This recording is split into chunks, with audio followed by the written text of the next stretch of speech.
पुराने जमाने की बात है। गांव के पास एक गहरी घाटी थी। घनी झाड़ियां, चट्टानें और एक संकरी पगडंडी। गांव के बड़े बुजुर्ग कहते थे, उस घाटी में मत जाना, जो भी गया वो लौट कर नहीं आया।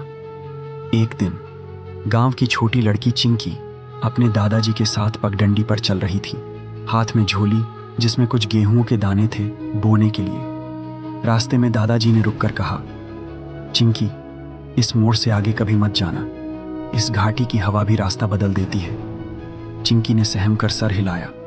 उसी रात गांव में तूफान आया, मवेशी भागे, पेड़ उखड़े और अगले दिन चिंकी गायब थी। दादाजी कांपते हाथों से उस घाटी तक पहुंचे। झाड़ियों के बीच में चिंकी के पैरों के निशान थे, पर निशान अचानक रेत की तरह गायब हो गए। कुछ देर बाद दादाजी बैठकर रोने लगे। हे देवता, मेरी बच्ची लौटा दो। आसमान में बादल गरजे, हवा चली और अचानक झाड़ियों के पीछे से चिंकी निकली, मिट्टी से सनी, डरी हुई पर जिंदा। चिंकी की आवाज कांप रही थी। दादा, घाटी में मुझे एक बूढ़ा किसान मिला।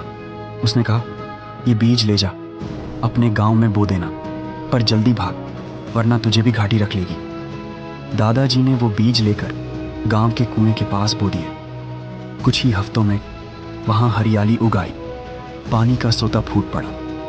गांव वालों ने सोचा, ये तो चमत्कार है, लेकिन कुछ कहते हैं उस घाटी में सचमुच कोई बूढ़ा किसान रहता था, जो हर 100 साल में किसी एक मासूम को बीज देकर बचाता था, ताकि घाटी उसकी आत्मा को ना निगल जाए।